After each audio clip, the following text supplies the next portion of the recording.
आप सभी को जय मसीह की। और एक बार फिर से हम इस क्लास में शामिल हुए हैं। जैसे मैंने पहले कहा, पहला दिन जो हुआ, जो बनाया गया वो डाला मैंने। अभी दूसरा दिन जो बनाया गया उसको हम आज स्टडी करने वाले हैं।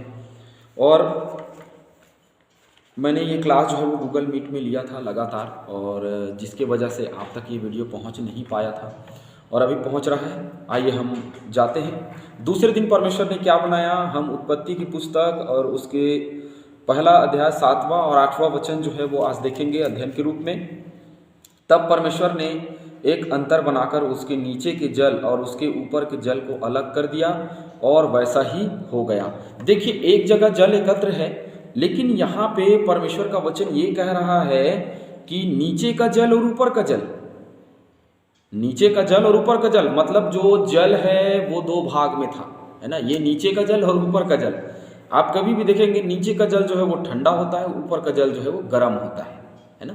नीचे का जल क्या होता है, ठंडा होता है, और ऊपर का जल जो है वो गर्म होता है। किसी भी आप या तालाब में चले जाइए, नदी में चले जाइए, बांध में चले जाइए, कहीं भी चले जाइए, अक्सर हमको देखने को मिलता है कि ऊपर का जो जल रहता है वो गर्म होता है और नीचे का जल होता है जो ठंडा होता है। तो दो प्रकार के जल हैं, एक वो जल जो नीचे का जल है और एक जो उसके ऊपर का जल है। दो परत है, दोनों परत को परमेश्वर ने अलग कर दिया और एक को क्या बना दिया, एक दोनों जल को क्या कर दिया, अलग कर दिया, और दोनों जल को अलग कर दिया परमेश्वर ने, और वैसा ही हो गया।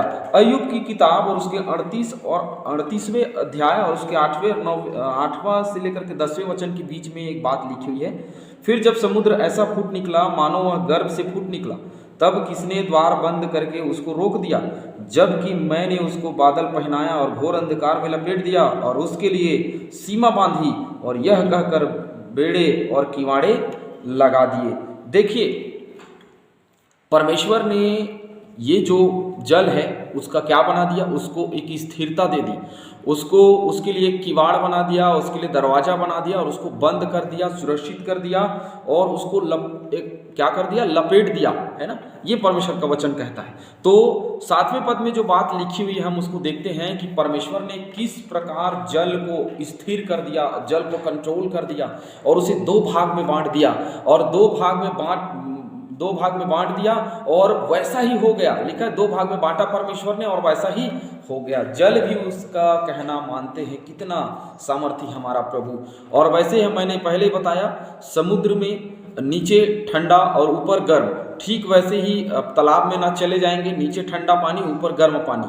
सुबह आप जाएंगे तो सुबह आप देखेंगे ठंड के दिनों में तो भाप निकलते रहती है, तो ऊपर का जो जल है आप उसको निकाल करके आप नहाएंगे तो गर्म लगेगा, लेकिन आप नीचे जब डूबेंगे तो पैर के नीचे जब जाएंगे तो ठंडा लगता है और ऊपर का जो पानी है वो गर्म लगता है।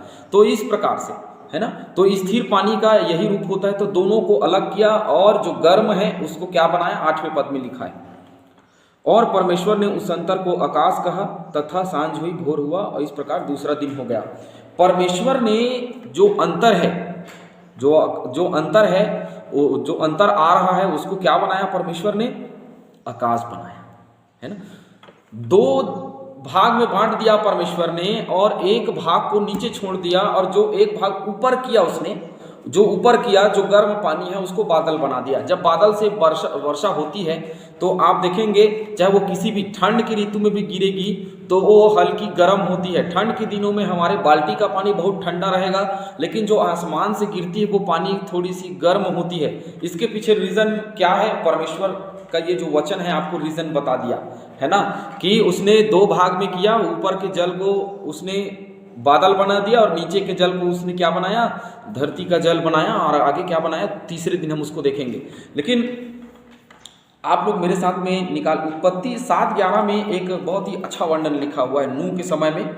उत्पत्ति 7:11 में, जब नूह की आयु के 600वें वर्ष के दूसरे महीने का 17वां दिन आया, उसी दिन बड़े गहरे समुद्र के सब सोते फूट निकले, है ना। बड़े समुद्र के सोते क्या हो गए, फूट निकले। बड़े समुद्र के सोते मतलब नीचे का जो जल है वो फूट निकला, और आकाश के झरोखे खुल गए। बहुत सारे लोग कहते हैं कि पानी जो है वो हमारे वैज्ञानिक क्रियाओं से बरसती है ना। ओके, ठीक है, वैज्ञानिक क्रियाओं से बरसती है, वाष्पीकरण के कारण बरसती, बहुत अच्छी बात है, हमने विज्ञान में पढ़ा और ये सही बात भी। लेकिन उस जल को स्थिर करके वर्षा करने वाला, बादल में जल ठहराने वाला हमारा परमेश्वर है।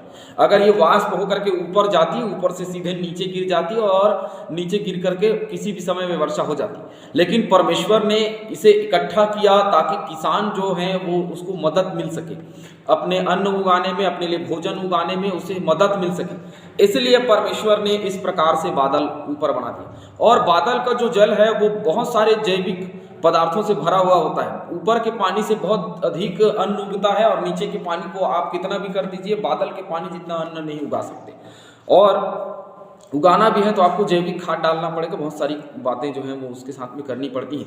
लेकिन मेरे कहने का मतलब ये, परमेश्वर ने जो बनाया परफेक्ट बनाया, सही बनाया। और आज जो हम देख रहे हैं जो परमेश्वर का बनाया हुआ है, दूसरे दिन जो उसने आकाश बनाया और दोनों जल को अलग किया, और दोनों जल को अलग करके ऊपर जो जल है उसको क्या बना दिया, बादल बना दिया। तो बादल जो है वो क्या है, उसने जो दो भाग किया था जल को, तो वो गर्म जल है और वहां सब वाष्पीकृत जल है ना। गर्म, जब तक गर्मी होगी नहीं तब तक पानी का तपन, जब पानी में तपन होगा नहीं तब तक वो ऊपर वाष्प बन के नहीं जाएगा। तो ऊपर जो जाता है वो गर्म जल है और जो नीचे गिरता है वो और नीचे ठहरता है वो ठंडा जल है ना।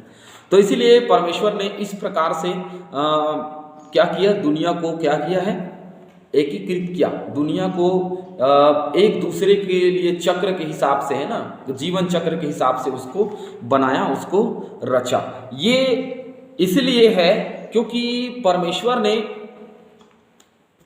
अय्यूब की किताब और उसके 9वें अध्याय 8वें पद में हम देखेंगे। अय्यूब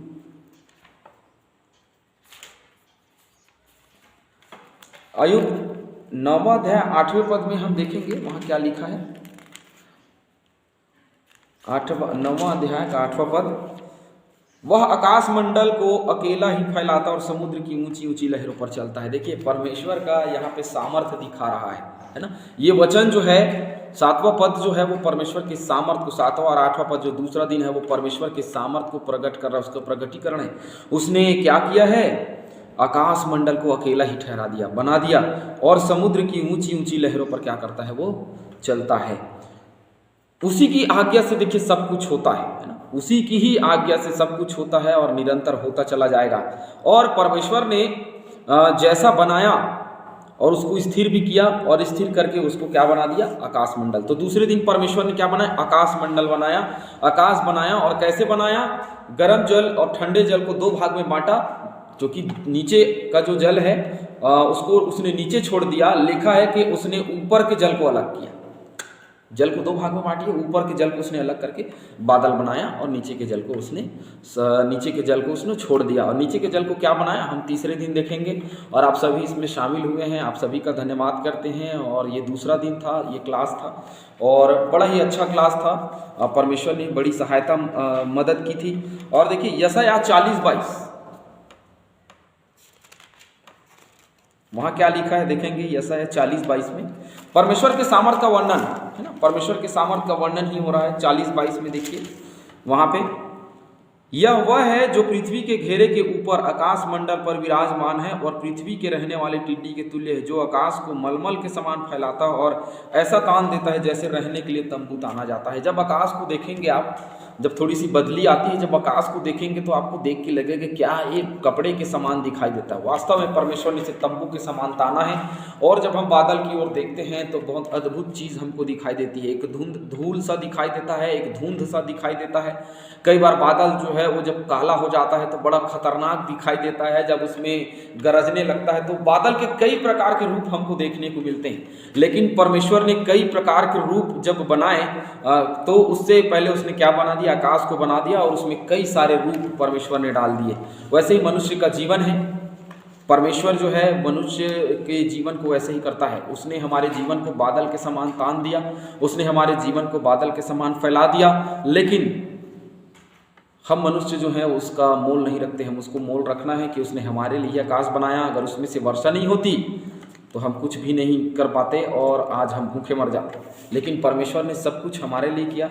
आप सभी शामिल हुई और ऐसे ही क्लास में आगे बढ़ते रहिए और चैनल को सब्सक्राइब करिए ताकि आपको वीडियो लगातार मिलता रहे और लगातार आप क्लास में शामिल हो सकें। आप सभी का धन्यवाद। आप सभी को जय मसीह।